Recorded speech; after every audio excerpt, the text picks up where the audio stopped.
Where's Blumenthal? Right here.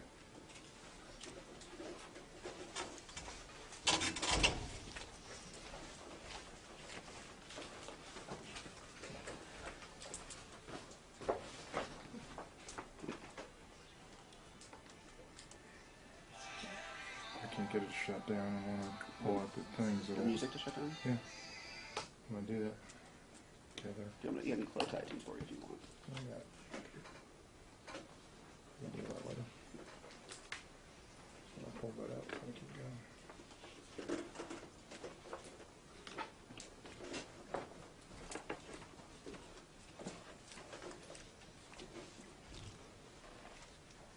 Greetings and good afternoon. Welcome. My name is Scott Deatherage, and Tara asked me to come in for this afternoon to spend some time with you, a privilege. I take great honor at that invitation. I spent a good bit of my lifetime here at Northwestern with the debate team, and in that regard, I'm pleased to come and spend some time with you sharing some of my experiences. A year ago, this last April in 2008, along with 21 Northwestern students and staff members, I attended the 62nd Annual Intercollegiate National Debate Tournament, which in college circles we call the NDT. In fact, I've spent the first half of my adult life as a college debate coach, 22 years to be precise. That's more than a lifetime for you, and in many ways for me as well. That trip to Los Angeles a year and a half ago was the last college national championship of my coaching career as director of debate. 3 days later, I returned to Chicago and began the second chapter and second challenge in my adult life. With that, I took on my first responsibility with the National Association for Urban Debate Leagues to host the very first annual NAUDL National Championship Tournament. I did that with our good friend Ross Smith, who, as you know, we recently lost. He joined us from North Carolina to make that first event a huge success. Urban high school students from 21 cities around every corner of the United States, from Los Angeles to Boston, from Miami to Seattle, and from many points in between, gathered to crown the first urban national champion. My hope is to make that championship the first of many more to come. Like the NDT, I want the NAUDL National Championship to see its own 63rd birthday and well beyond. But I didn't really decide to switch directions in the middle of my life for the particulars of any specific tournament, like the NDT or the NAUDL National Championship. You see, from my perspective, I have been offered what I consider the opportunity, indeed the privilege of a lifetime, the chance to help on a national level to build debate programs in the many thousands of high schools across the country that do not yet have them, and where the opportunity has not existed for a long, long time. I'm honored to be here with you today to meet and to present to you my own experiences from 22 years of coaching and now from a year and a half of building programs on a national basis. No matter what happens for you in this institute, I want to thank you for taking the time and the intellectual risk to be here. I consider each person in this room for the simple virtue of the commitment that they have made to already be champions. Over these last 20 some odd years, I have participated in, as competitor, nearly 1,000 debates, judged 5 times that many, observed countless others, and coached more than 10,000. far more profoundly to my own thinking. I've had the opportunity, the honor, and the privilege of working with some of the finest minds that have ever taken flow pad and pen and put them together to take on this most challenging game that we call debate. They include, among others, 7 college national debate tournament championship teams, 6 top speakers of the NDT, and a number of high school champions from the NFL, from the TOC, and other venues. That said, I've also worked with scores of others who, trophy or otherwise, I consider to be champions. You see, because in my book, a champion is not defined exclusively by what tournament or tournaments you have won, or what records you have set or broken, but rather a champion subscribes to the 4 pillars of success. They are these: character, commitment, teamwork, and hard work. Character, commitment, teamwork, and hard work. There will be more on that thread later. For now, know that through the many years that I have made it my mission to try to understand exactly what it is that distinguishes the very best debate teams from even their strongest competitors, I've tried to distill some concrete suggestions for your consideration. For the aforementioned observations, I've attempted to distill my best mastery of those differences between strong and even the very best debaters, into concrete suggestions that I offer.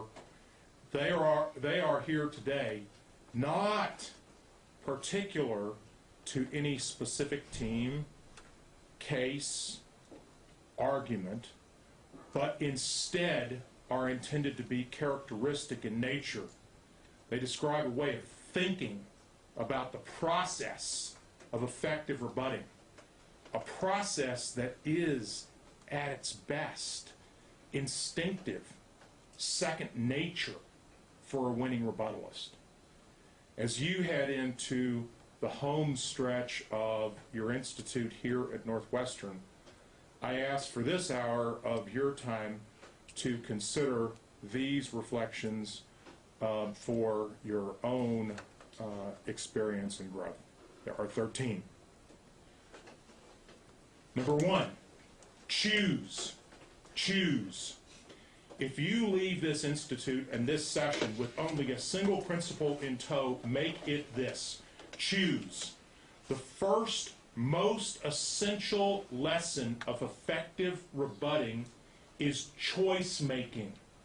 No matter the speech, be it the 1 in R or the 2 AR or any point in between, no matter the argument type, be it critique, topicality, politics, case, or counterplan, the first and most fundamental lesson of effective rebutting is choice making. Young debaters, so anxious, every argument they consider to be, they hang on, they think is important, especially in rebuttals. My experience is precisely opposite of that. Rather, instead, it's the best arguments and the strongest points that make the effective rebuttalist the winning champion in the debate. As you begin each constructive speech, consider your alternatives. You lay out in the first negative a potpourri of alternatives, a variety of suggestions for the judge, different ways of considering how you can approach winning the debate in the 2 and R. That said, you must, in the end, decide on an effective strategy for the judge. Choose for them what is the best avenue to prove conclusively that the coherent set or package of arguments that you present as a totality in the last speech constitute a way, a road, an avenue, a means by which they achieve the effective end of concluding for the negative. Even great debaters sometimes take time to learn this lesson. I remember back to my own final debate. It was in the octafinals of the National Debate Tournament in 1984. We were debating one of the most respected teams in the country from Harvard, and we had actually a legitimate chance to win the debate. At the conclusion of the 1AR, it was my sense that we were, in fact, leading on all the essential elements of the debate. Topicality, our disadvantage, our case arguments, and our counterplan. Rather than making choice, my own decision was to attempt to give the judge that same potpourri of selections headed into the 2AR, and the result was that the last affirmative rebuttalist was able to effectively close the debate in his favor, conclusively and clearly, because we had convinced the judge of a lot of nothing. I once coached a young man by the name of Michael Gottlieb. He's probably the most successful debater in some respects in the history of the National Debate Tournament. He won the tournament itself twice, in 1998 and again in 1999. He was also the top speaker in each of those 2 years. In his senior year, he and his colleague won 43 out of 44 available ballots through the course of the tournament itself. He was debating in the semifinals before the last major tournament of his senior year prior to the NDT. I had listened to the debate in and out while I was judging next door. Our prep time was in sync. And my sense was, my instinct, it was in fact against Northwestern's own now Daniel Fitzmyer, director of debate, my sense was that we were ahead on every critical argument in the debate.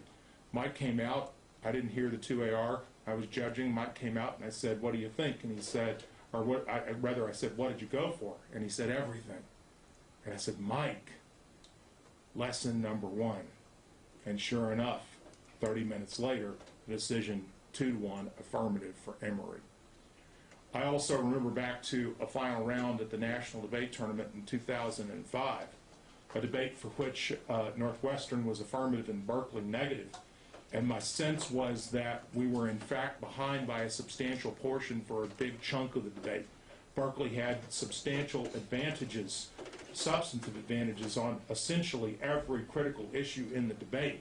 But again, when the time came for the 2R, the last rebuttalist for Berkeley decided to extend every major issue in the debate, and the result was that against the vast affirmative rebuttalist in the country, we were able to sufficiently close and come up with a 3-2 decision for the affirmative. The most important lesson of effective rebutting is choice making. Number 2, offense, offense, offense. Offense, offense, offense. Don't ask questions. Argue. Don't ask. Argue.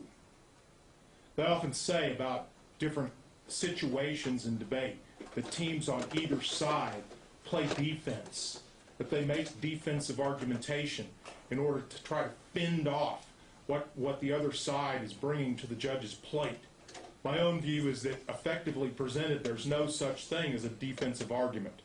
The key to offensive argumentation is this: you have to anticipate your opponent's warrants and to undermine their credibility before your opponent develops an explanation in the first instance.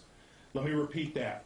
The key to offensive argumentation is to anticipate your opponent's warrants and undermine their credibility before your opponent develops an offensive explanation in the first instance. Consider the typical first negative constructed. It's often full of short-circuited arguments. It's full of disadvantages that lack internal linkages. It's full of counterplans that have brief explanations for why the counterplan is competitive against the affirmative plan. It's full of generic critiques that have only a vague reference or relationship, only bear a vague reference or relationship to the first affirmative constructive. The key to winning those debates is the hard-hitting 2AC, the one that not only wonders what the relationship between a particular disadvantage is, but in fact instead anticipates what the negative block will offer in regard to that explanation and undermine its effectiveness before the negative has had a chance to develop it in the first instance. For example, I understand here at the Institute we're working on a politics disadvantage that has CTBT as its ultimate impact. The political capital implications of the plan will undermine the effectiveness of President Obama in getting Senate support for ratification of the CTBT. Now stop and think about that for a minute. How does it present itself in the first negative constructive? It says in the first negative constructive that the plan requires substantial political capital and that will stop passage of the CTBT in the Senate. What's missing, self-evidently, is the connection, the inherent intellectual relationship between why, for instance, health care reform on the one hand would have any impact or relationship on passage of a major foreign policy question on the other hand. So rather than the typical 2AC, what does the typical 2AC say? The typical 2AC says, what is the link between health care and the CTBT? Question mark. Anytime your statement ends in a question mark, you're making a defensive claim, not an offensive argument. Rather, instead, the argument you ought to be making in the second affirmative is no link. The CTBT will be decided on the basis of foreign policy relations with China and North Korea. Healthcare is utterly and completely irrelevant to the calculation of what the Senate thinks about nuclear testing, period. Number two, right? Offense, offense, offense. Anticipate what relationship they will draw in the negative block or in future speeches and undermine the credibility of that relationship before it happens in the first instance. Number three, clash. Clash. Clash is the meat of logos or reasoning, what Aristotle called logos, the reason why one argument ought to trump another. It is the most difficult skill in debate to teach and the most difficult skill in debate to learn. Clash is the raison d'etre for that which leads the judge to reach the conclusion when he or she sets side by side two competing alternative visions of the world as they ought to be. You see, the judge doesn't operate in a vacuum alone. He or she understands not only the vision of the debate world or the debate universe that you offer for their consideration, but they also consider with similar credibility in most circumstances the alternative vision of that debate world that is offered by your opponent. And the critical question in the debate is, how does the judge choose between those two competing alternatives? By what yardstick, by what ruler, by what measure are they to choose, are they to decide which team is right when a question of a close call comes before them? Understand this too, that in the judge's mind, almost all of the calls are close calls. The room is full of gray areas, but rarely are there black and white decisions to be made as arguments are compared to one another. The game in that respect, I think, is first and foremost a game of what I call argument resolution. Argument resolution. And that means that the team that best defines the essential difference between their own position on the nexus question. The nexus question is the tipping point of the debate, the place where if the judge had to say one and only one question was determinative to my thinking about all subordinate issues, the nexus point, the tipping point. It's the team that most clearly defines its own relationship to the nexus point. It's the team that team is the one most likely to persuade a judging panel in a close debate. Clash, it's the most fundamental building block of any winning strategy. To return to my earlier example, it sounds now, after the second affirmative, that it's virtually impossible to recover the CTBT disadvantage. You, after all, on the negative, likely have exactly zero evidence that says that Chinese-American relations are not relevant to the determination of the future of the CTBT. Why not? Well, because they are, friends. Chinese-American relationship is the starting point of the determination of what we will do with the CTBT. You have no evidence for the negative side that says that U.S.-North Korean relations or that North Korea's posture in East Asia is to be critical to the determination of the outcome of the CTBT. Why not? Well, because here's the 411 on that. It is the most important thing to determine the outcome of the CTBT. So what are you to do? Simply wave your white flag, surrender, and go to lunch, take your 27s? Well, not precisely. To return to clash, the critical question then is, how can you draw as the nexus question for the judge to decide the relationship between the health care reform demanded by the affirmative plan and the outcome of blocking effective passage of the CTBT in the United States Senate? It can be done. Don't give up. It can be done in a relatively simple manner. The question is, how are the two in fact related? The way that they're related is this. In order to accomplish passage of the affirmative plan, President Obama faces opposition within his own Democratic caucus, despite the fact that Democrats enjoy majorities in both the House and Senate of the United States. The result of that is that he will have to call in every political chip possible in order to achieve the necessary votes in both chambers to get the health care plan that he wants, which he will use and call the affirmative plan. If you allow the affirmative by fiat to adopt health care reform as the means by which providing social services is achieved, they can accomplish that only by virtue of giving up all of the political capital necessary in the short term for future political endeavors the president desires. The net result is that when Obama goes back to the well in the United States Senate, he will have achieved so much, he will rather have used so much political capital and will have zero capacity to again draw upon that well for what he needs to accomplish passage of the CTBT. The relationship, I confess, is tenuous, but it's feasible if you give the judge the guidepost of clash. If you show the judge why your vision, your strategic sense of what the debate looks like is what it should be.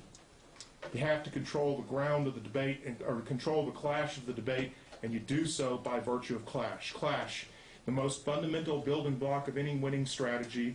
The time you devote to resolving argument, to resolving the nexus question in rebuttal is the most valuable time you spend in the debate. Number 4, it's all about the link. It's all about the link. The outcome of the debate is first and foremost a fight for control of the ground. It's first and foremost a fight for control of the ground of the debate. The team that wins the debate is the team that convinces the judge that their framework is most compelling, that their offensive arguments are most relevant to proposed changes.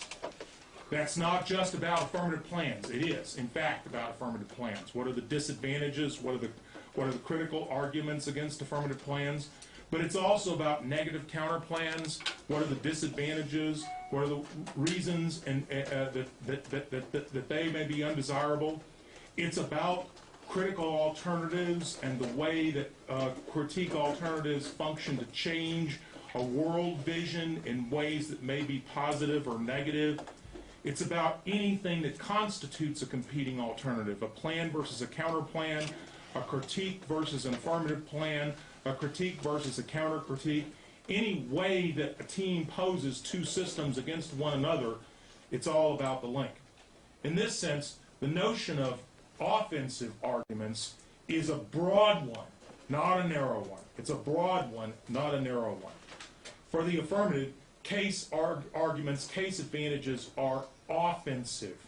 Performance criteria is offensive. And critical frameworks are offensive. For the negative, the concept is also a broad one. Competitive counterplans are offensive. Disadvantages to the plan are offensive. And critiques are offensive. Working from this framework, both teams must work to maximize the probability that their own set of offensive arguments are those that the judge views as most credible. Those that the judge views as most credible. In order to accomplish that, both teams must work to strengthen the link to their offensive argumentation as much as possible. They must strengthen the link to their offensive argumentation as much as possible. In my own view, and I will confess for a moment that this is a bit of old school thinking, you'll hear a lot of contrary thought about this amongst the faculty here at the Institute, and it's not just the faculty at the Northwestern Institute. I'm probably in a 1/3 to 2/3 minority on this. My own view is that debaters focus far too much on questions of impact and far too little on questions of linkage. See, the judge, as I said, is first and foremost a skeptic. They do not believe anything that you say. They're paid to work in a state of disbelief, not in one of acceptance. Don't preach to them as if what you have is gospel and what the other team offers is nonsense. Instead, understand that what you offer is something that they seek to understand, that they seek to know more about, but that they begin with from a skeptical positioning. As such, they're typically skeptical of most any assertion made in the debate, evidenced or otherwise. And what that means is that their skepticism starts with the link arguments, because the link arguments are where most issues in the debate typically begin. When the affirmative presents a precedent claim, one that's built on a series of linkages, then the judge brings a sense of skepticism to the table.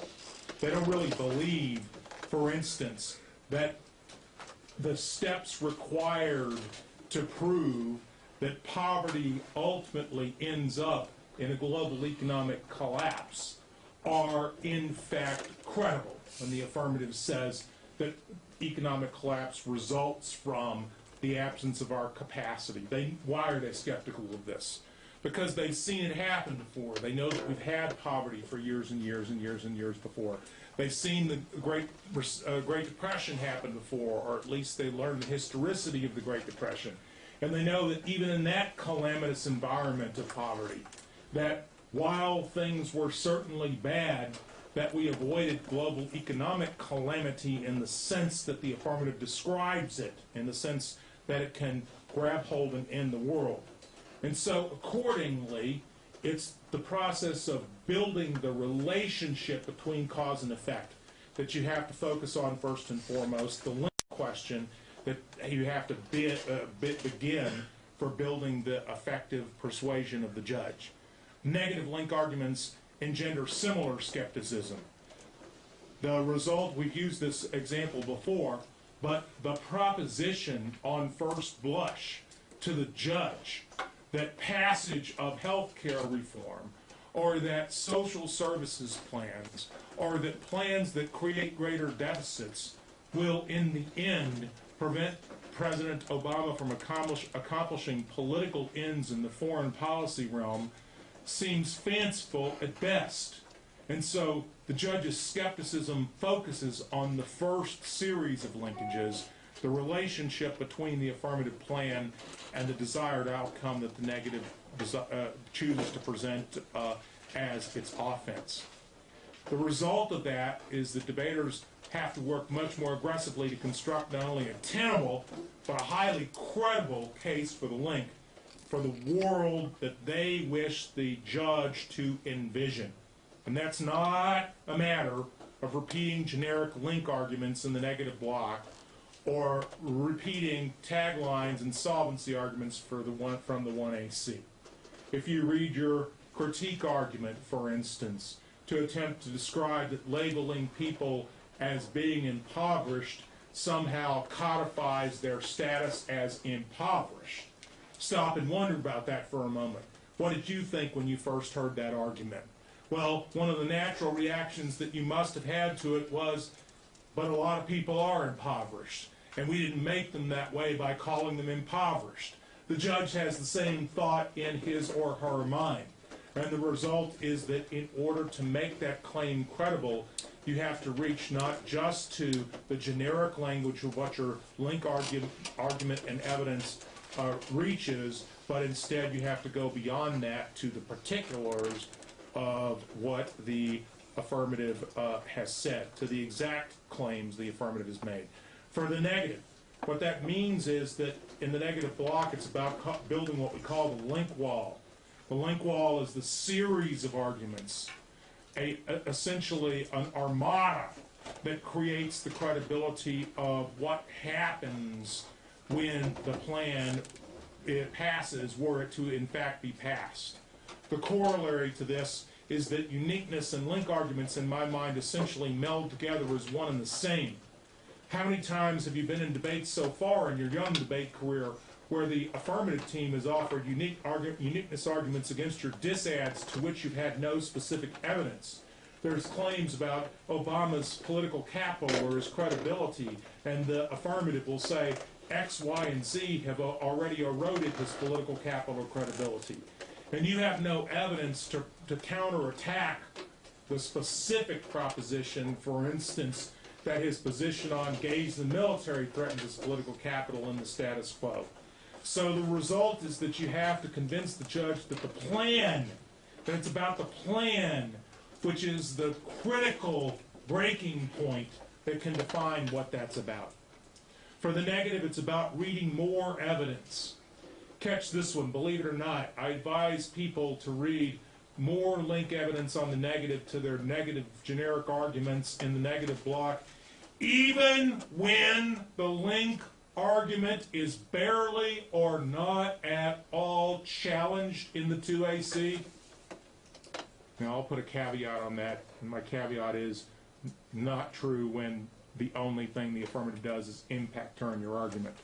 But in every other circumstance, even when the negative barely, or rather the affirmative barely challenges your link argument, you read more link evidence than the 2AC. Why would you possibly do that? They didn't challenge the link card we read because the judge doesn't believe you. They don't. They really don't. And so you have to hammer it home. You have to make decisively and clearly and conclusively the case that you're right about the link question. That may open up the opportunity for the 1AR to make some counterattack against the link. But in the end, I think you're on stronger ground the more that you built the link. For the negative, it's about using specific warrants in a precise fashion. It's about using specific warrants in a precise fashion. Don't say the affirmative talks about. Scratch the phrase talks about out of your vocabulary. Eliminate it completely and totally. The phrase is, the Smith evidence says, and then quote the exact phrase from the evidence in question that you're using from the affirmative to establish the claim that you think that they have made to relate to your offensive argument. It's not about generalizing what claims the affirmative has made. It's about being specific about what their evidence has proven and using the exact phraseology to accomplish that. For the affirmative, on the other hand, this is about drawing a credible connection between the plan and anticipated outcomes. It's about making that connection believable. It's about using your evidence aggressively and in a specific and precise fashion. Again, it's not our evidence says, but instead it is our Jones evidence proves, and I quote, and reach in and use those exact and precise claims from the evidence, not generalizations about them. For the affirmative, it's about never, ever, ever letting the negative get away with characterizing the plan with unchallenged length arguments. It's about never, ever, ever letting the negative getting away with telling the judge what your plan means at the link level. That's a prescription for a negative win every single time. They make a link argument, you counter it fast, you counter it hard, you counter it offensively. You use the framework of your first affirmative constructive to do so.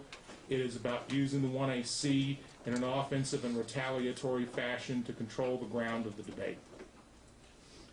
Number 5, speaking of control the ground of the debate, number 5, control the framework of the debate. Control the framework of the debate.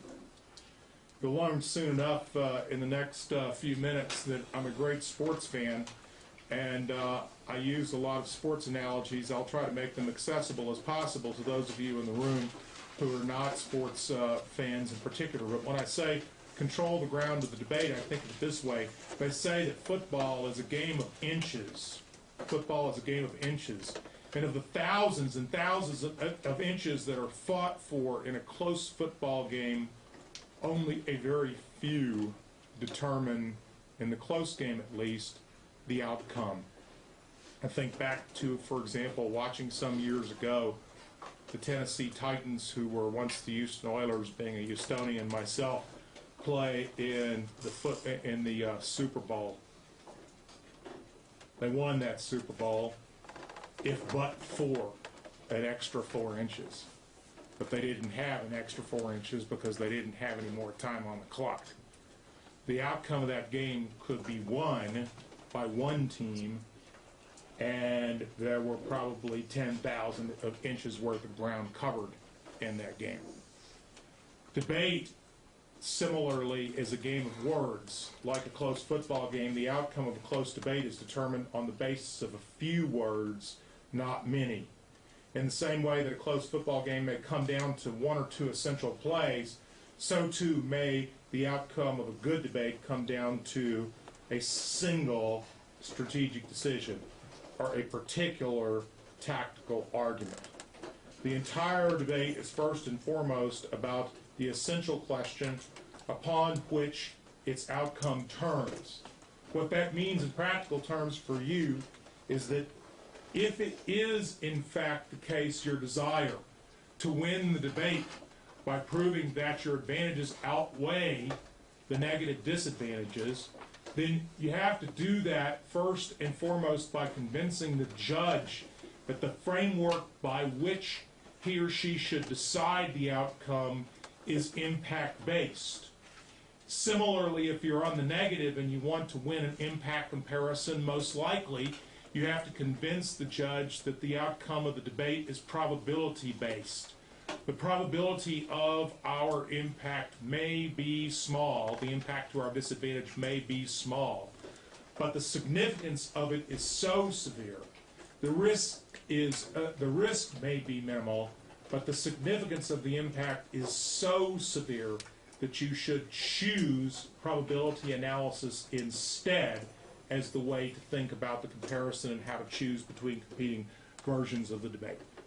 Similarly, in critical situations, as you'll learn more and more about as you grow older, framework analysis is critical to the outcome of almost every critical affirmative and almost every K debate. And the framework analysis is principally a fight for the control of the ground of the debate. The framework analysis is almost exclusively an argument about who controls the rules for which team should be the one that governs decision-making criteria for the debate. And so both must be done. Number 6, cover smart. Cover smart.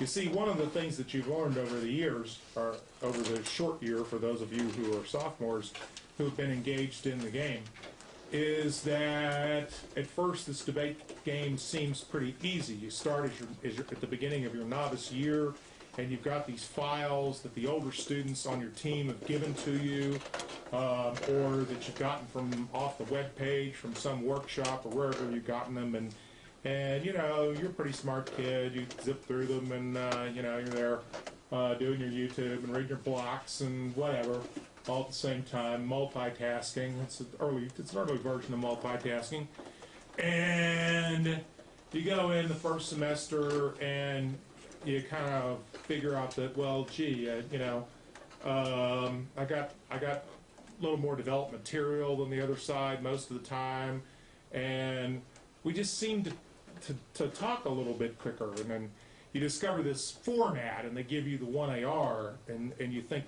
this is not fair. The 1AR, they get to talk for whatever it is. For the term formats, college and high school formats differ, but whatever.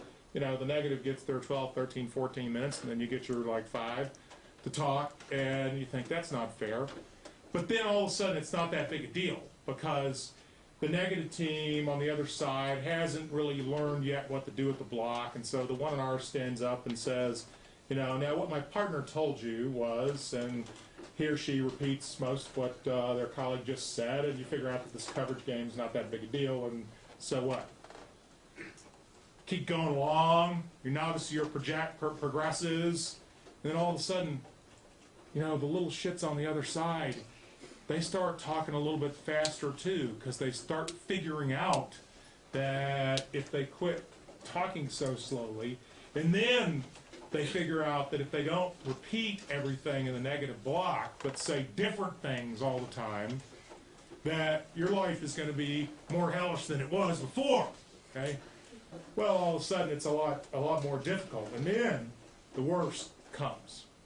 You think you're going to be really fast and quick like those other kids on your top team at your school and whatnot, and then you start talking and your braces get in the way and you can't talk that fast, and it's not working out as well. The emperor has no clothes. You see, here's the trick. The outcome of the debate is about substantive questions, not about technical ones. The outcome of the debate is about substantive questions, not about technical ones, especially in the quarterfinals. Technique can never, ever, ever, ever, ever trump substance in an ultimate sense. If you learn the prior lessons, if you learn how to choose your arguments wisely, if you learn how to define clash on the nexus question, if you learn how to control the framework or the ground of the debate, if you learn how to make all your arguments in an offensive manner, then in that circumstance, coverage will never hurt you. I listened to the final round of the national debate tournament in the year 2001. A team from Iowa and a team from Emory. Iowa was affirmative, and each team had one kid on it who had debated together when they were in high school. And one of them was blazingly fast, and one of them pokey, plaintively slow. And the two debated over and over again in college, and the kid, Andy Ryan, who was plaintively slow, managed to win almost every time. Why was it? Because he had down the prospect of making argument choice and clash in a way that drew the difference on the nexus question. And so the judge could sit back and say that one team had won a big percentage of arguments and the other team had won the most important arguments. Cover smart. Cover smart. Don't think you have to cover every argument in the debate. Now, if you happen to be one of those random kids who has the capacity to cover every single argument in the debate without really much challenge, then I go ahead and encourage you to take advantage of that skill. It's just not very common. Robert Kraft, the owner of the New England Patriots, said, "Perseverance is how most things get done. Perseverance is how most things get done. Form cannot substitute for substance. All the numbers in the taglines in the world won't make up for a lack of meaning. All the taglines in the world won't make up for a lack of meaning. Number 7, make every argument count. Make every argument count. Here's the critical rule of thumb. If you cannot visualize how a particular argument in your first constructive would be employed effectively in your last rebuttal as part of a winning strategy, then don't invest in it in the first instance. If you can't see how a specific argument in the first constructive would play a constructive role in the last rebuttal, then don't spend time on it in the first place. Don't misunderstand me. That doesn't mean that you can't have multiple strategies in the first negative constructive. You can. You can present a counterplan and some case arguments and a disadvantage. You can also present a critique that's consistent with those things. But as you do those things, be aware that you limit your own strategic options as much as you add demand onto the coverage needs of the other team. And accordingly, when you make choices for what goes into the first speech, you see the first speech is not a random collection of items, of thoughts, of arguments. I used to think of the first speech as essentially a place where we just kind of threw out anything and everything that we thought might be relevant. And then I began to understand the difference between an argument and a strategy, or a strategery, if I could borrow a phrase from a recent former president. An effective strategery is one that conceptualizes all arguments as part of a winning strategy. You may choose to put out 2 winning strategies in the first negative constructive. You might even think about 3, although I think you're stretching it at that juncture. But in any case, the point is that every single thing you say in constructives ought to be something that you at least mentally visualize employing in rebuttals if it's to be effective in the first place. Number 8, anticipate and know. Anticipate and know. The best debaters I've ever coached are those who know more about their competitors' arguments than do their opponents. They know more about their competitors' arguments than do their opponents. I've had the honor and privilege of working with some of the finest people that have ever played this game before, and I can name students who have won every single award available in the high school and college debate community. All of that said, when I stop to think about what distinguishes the best of the best from each other, the one thing that occurs to me is that the very strongest students are those who simply know more about their competitors' arguments than do their opponents. What their arguments are, what they plan to do with them, what they said, what they should have said, what they thought they said, what the judges thought they said, what the judges thought they should have said. I mentioned earlier a young man, Michael Gottlieb. You know, you listen to him debate, and he's clearly persuasive. He's very fast. He's very clear. He's all these things. And is he better at any of those things than other fine debaters? No. I've heard other debaters who are just as clear. I've heard other debaters who are just as fast. I've heard other debaters who are just as persuasive, perhaps more so. I never found one who was better prepared than Michael Gottlieb. He never lost to the same team twice. Not once, not a single time. 4 years, not a single time. Every time he lost to a team the first time, when he lost to a team the first time, which wasn't all that terribly often, he demanded the ball. When I say he demanded the ball, I mean to say he insisted that the assignment in question was his for the taking. I remember when he and Sparky lost in the octafinals. They were the top seed at the Wake Forest tournament, which is the biggest college tournament in the country, when Mike was a senior and when Mike was a junior and Sparky was a sophomore. And they were debating a team from Georgetown, a very good team from Georgetown, with an excellent case about monetary reform and the international banking system. And we had what we thought was one of our best researchers assigned to the case. We returned to Evanston. We started strategizing. We were talking it through. I turned to Matt Anderson, who had been doing the work, and started to describe what else we thought we wanted done for the future debate, and Mike just stopped me mid-track, stopped me mid-sentence, says, "No, I'm taking this assignment." I said, "Mike, Matt knows what he's doing. It's all set. We're fine. We're good." He said, "I'm taking this assignment." I said, "Matt," he said, "Mike." We went back and forth. Finally, he did it himself. We met in the next tournament, the quarterfinals. We won the coin flip without flinching, and stupidly enough, without asking him what they were running, he said, "We'll take the negative." 3-0 for the negative. Strategies are not generic, at least not at the top level. There are plenty of times when generic strategies come into play and that they have to come into play.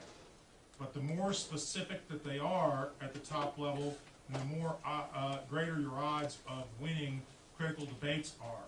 You have to learn how to fit what it is that you have to say to what the other team has.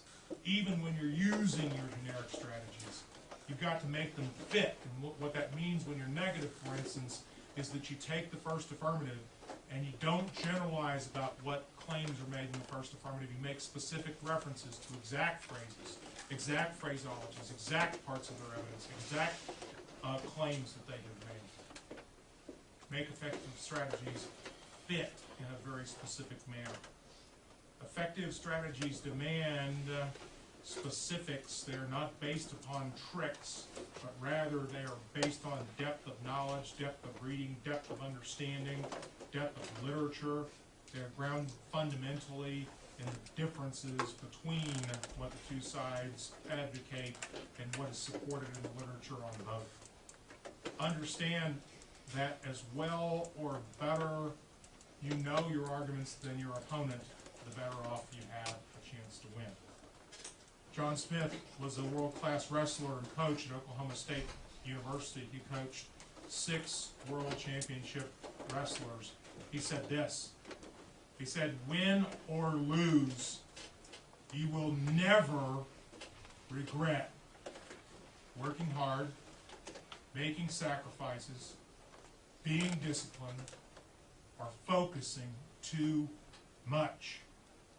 But rather, success is measured by what we have done to prepare for competition."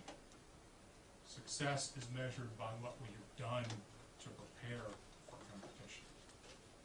Number 9, style and substance. Style and substance. Style and substance are fundamentally inseparable. They're fundamentally inseparable.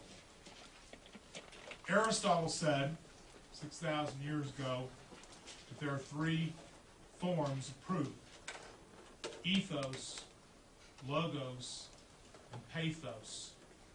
Ethos is the credibility or believability of your argument.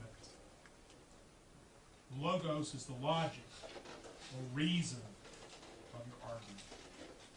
And pathos is the evidence or support for your argument. Of these, Aristotle said, it is ethos or credibility that is most important. Understand this, the judge has to want to vote for you.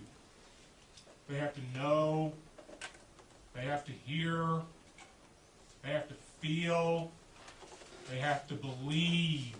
You see, the judge is not an information processor. The judge is not a CPU. The judge is not a computer. The judge is a person with real experiences, with background, with understanding, with knowledge that they have gained, not simply through the academic enterprise of sitting and taking notes or watching and listening, but from interaction, from experience.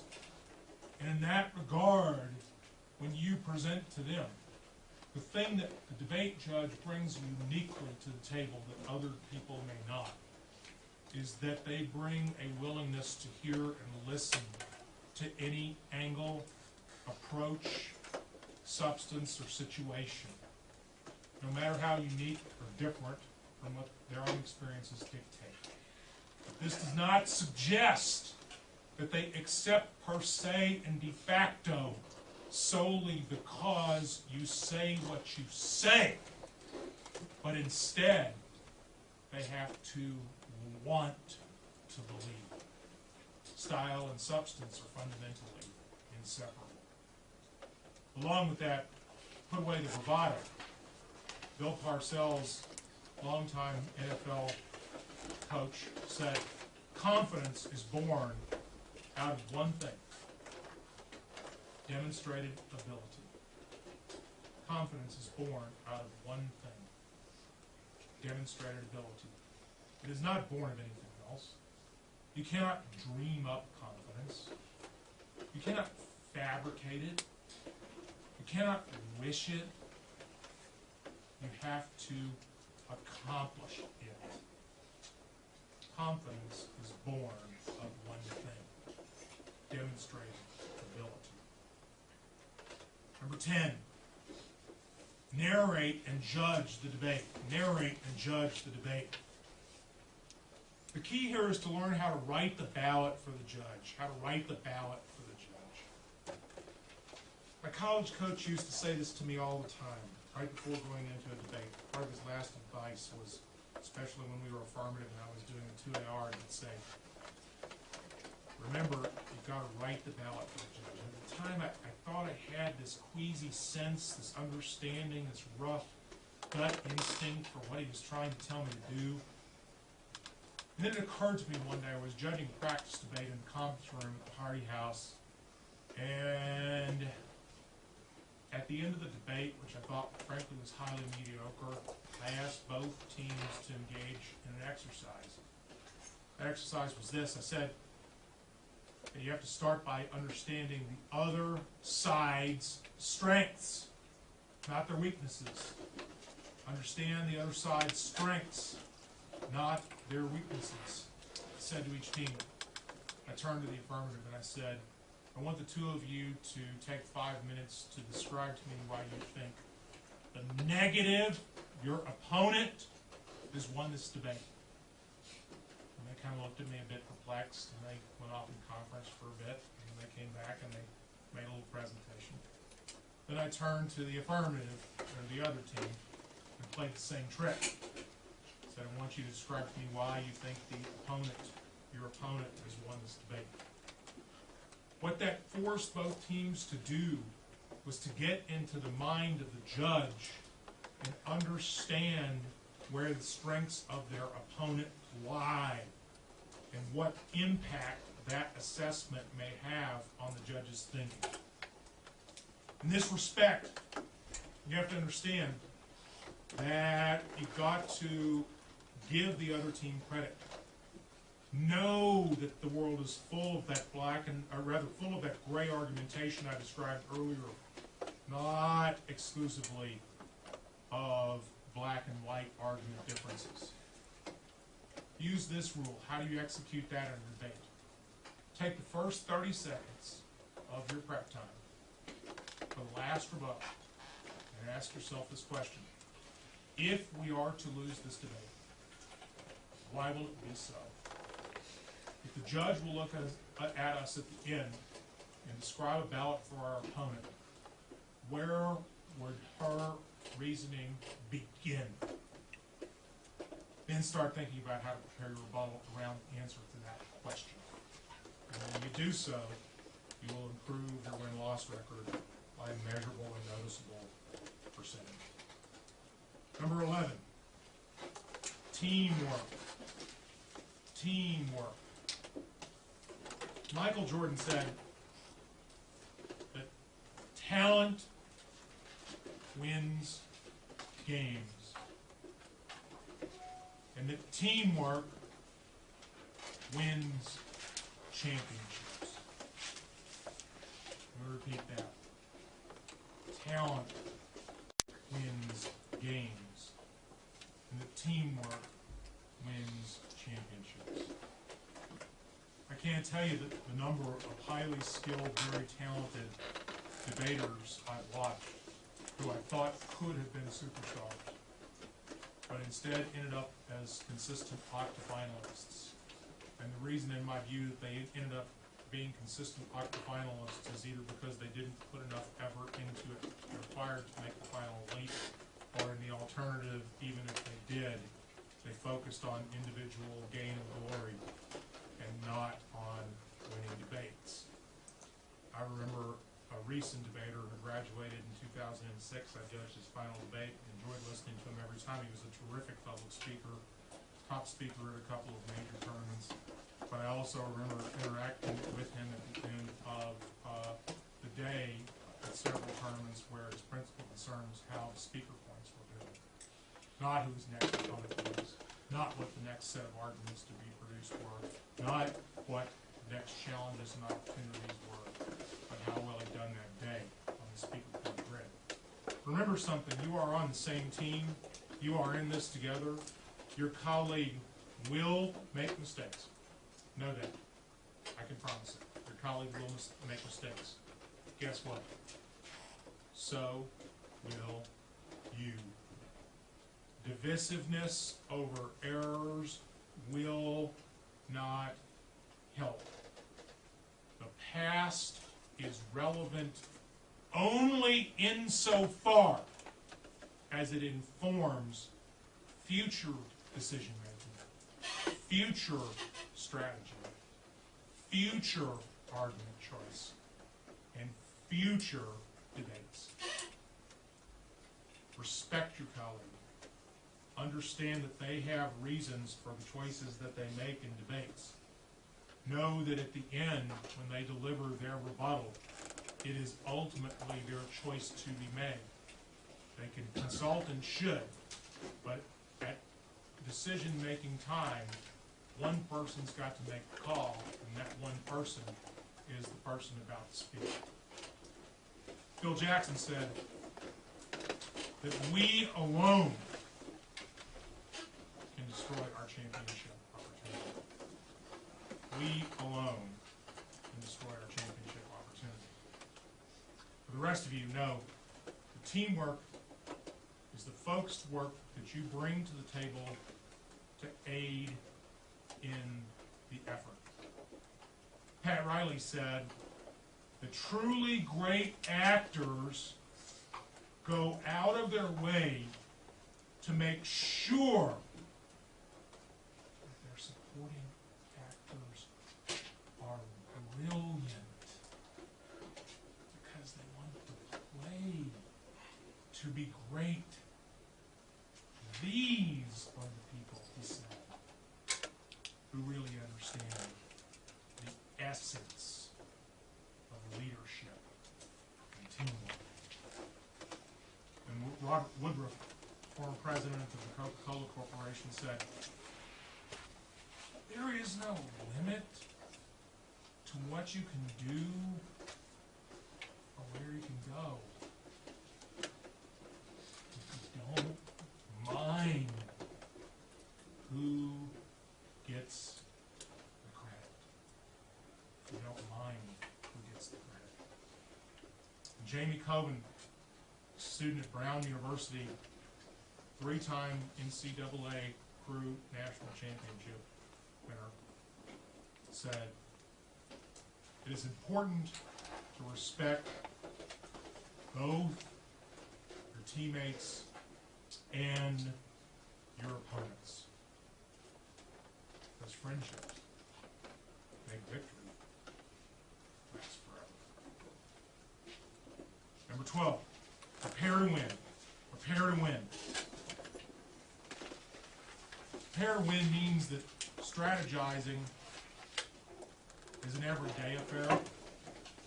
It's something that starts when the topic is released and when the final debate is concluded, and continues at all points in between.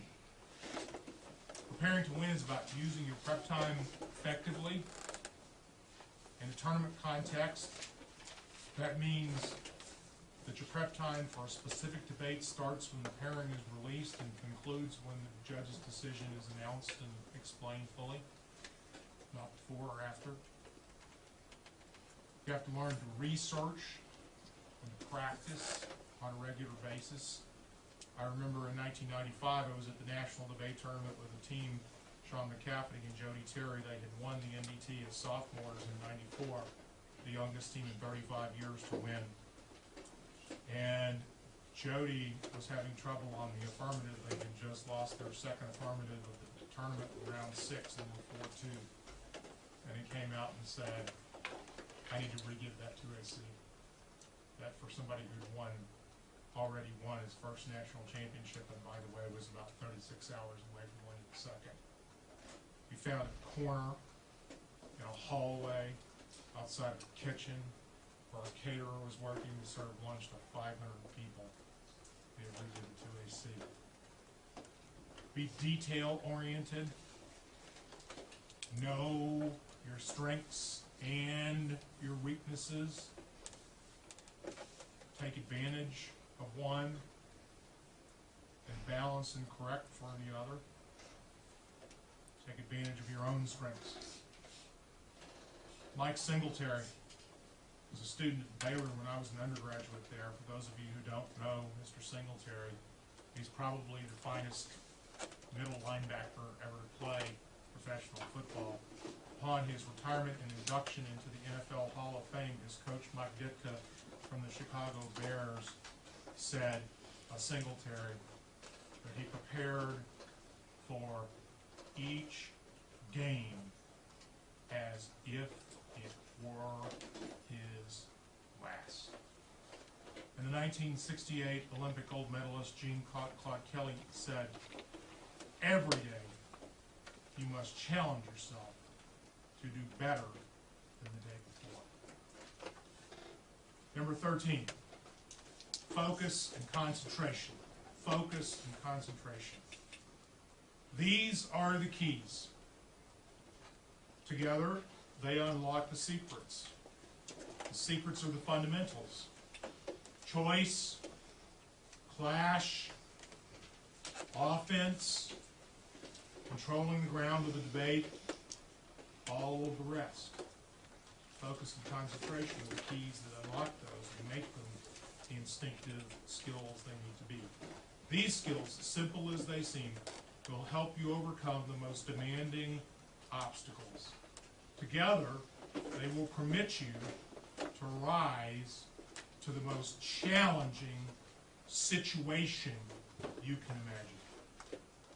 Greg Louganis, the swimming and diving great, put it this way. He said, you always want your opponent to have a career day, because that will elevate your performance to a level you did not know you were capable of.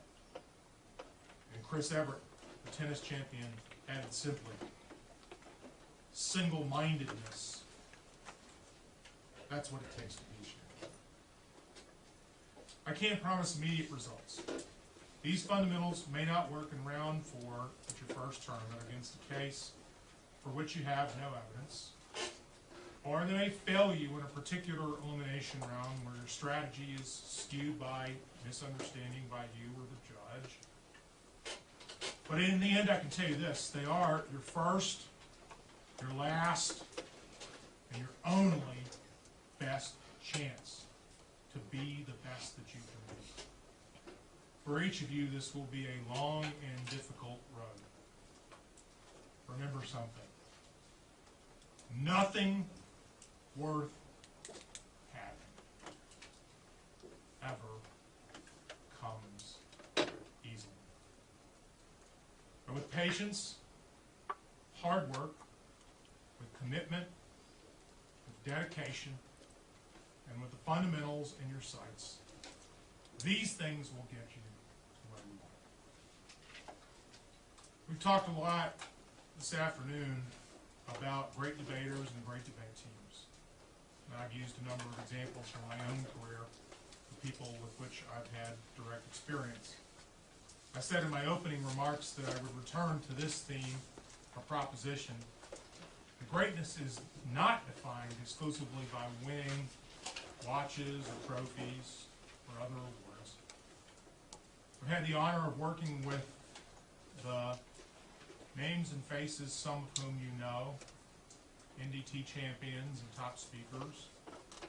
And I've commented at the beginning that I've had the opportunity to work with other great debaters. You see, in that sense, in my mind, greatness is something much bigger than winning any debate or tournament. Instead, it's made of precisely where we began.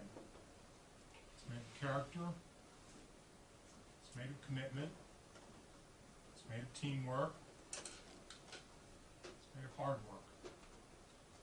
Greatness is about a lot more than winning. Great debaters are those who dedicated themselves to improving every aspect of their skills. Great debaters work for what they achieve. They research, strategize, and practice. Great debaters win with class and lose with grace. There are many champions that you have met this summer that are exemplar of great debaters in so many ways. You've met with Tanya Starks. She never won the NDT. She is a great debater because she understands the importance of character and commitment, and she lives the life of teamwork and hard work. You've met Caitlin Bruce. She never won the NDT, but she understands the four pillars of greatness. You've met John Warden, who, despite all our best efforts, never won the NDT. But he is a great debater.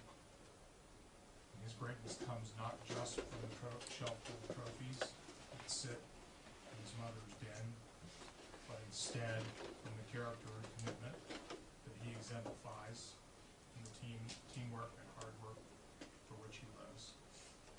And so many others that I could introduce you to, or that you have, or will meet over the course of the last 2 weeks that you have here.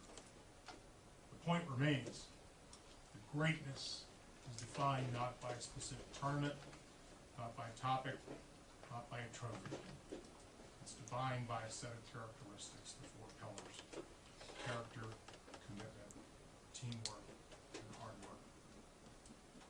One of the essential parts of our philosophy here at Northwestern is that when one of us wins, we all win. That when one of us loses, we all lose. That remains true without regard to whose particular names are engraved on any trophy at any given time, or who won the last tournament, but instead those who are believers in the fundamentals and four characteristics. Another important part of my own philosophy is this: once a part of the family, always a part of the family. I had the privilege to attend a wedding about a month ago. I really like weddings for the most part. But there were about 150 Northwestern debate alumni in attendance who I coached over those 18 years that I was director of debate here. And it was at that juncture that I understood what I mean by community and family, because of the 150 in attendance. While there were plenty who represented tournament championships, the vast majority did not, and nonetheless considered themselves to be and are a part of our family. We walk through fire together. We live and love, and we'll die together. Greg Louganis said that victory is not necessarily a gold medal. And Carl Lewis, the great runner, said, it's all about the journey, not about the outcome. It's all about the journey.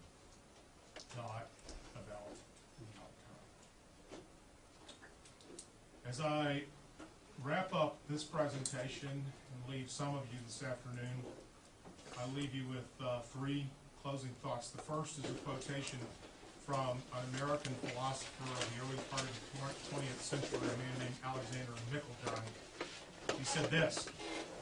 He said, when I try to single out from the long line of students one group who will stand out as intellectually the best, best in college work, best in promise of future intellectual achievement, as much as I would like to do so, I cannot draw the line around my own favorite students of philosophy, nor those of mathematics, biology, or other fields.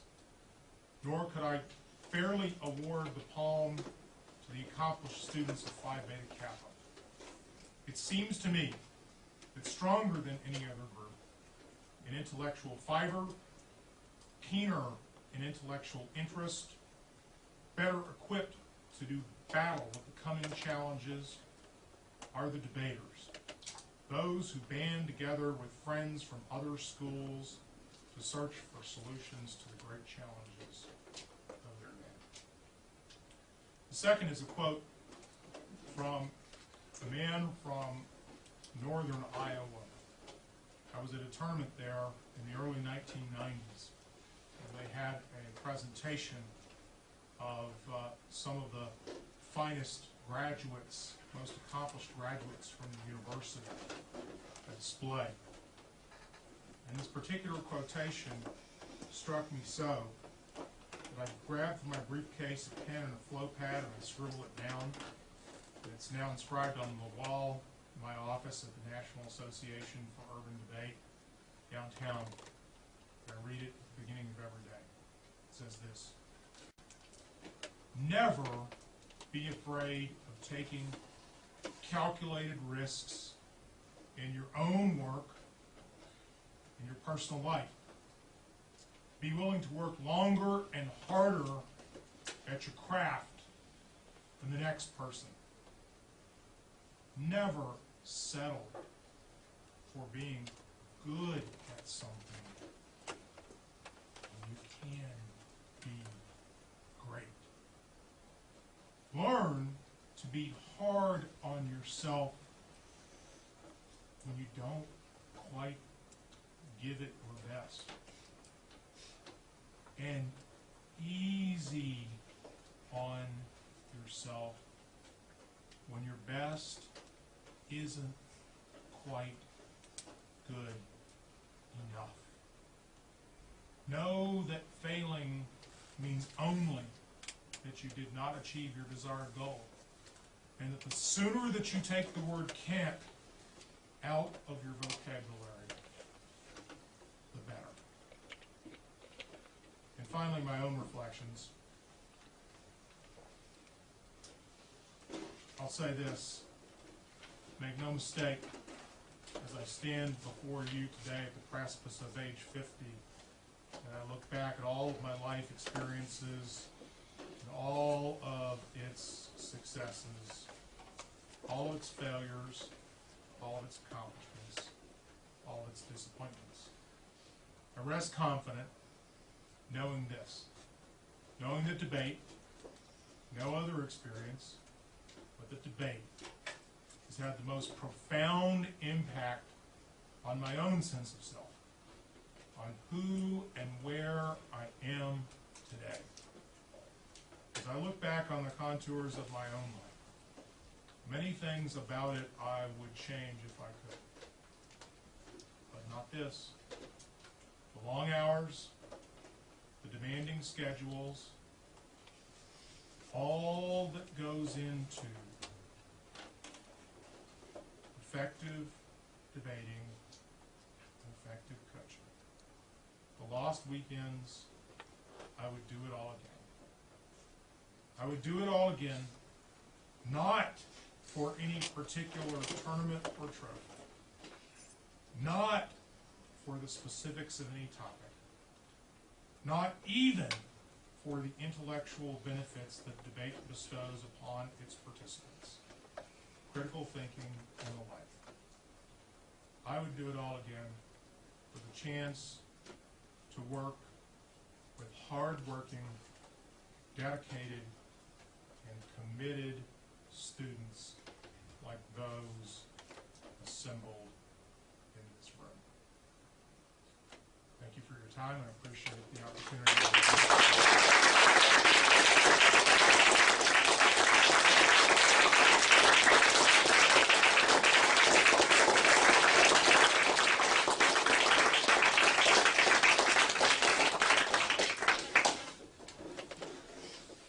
Why don't y'all take a break?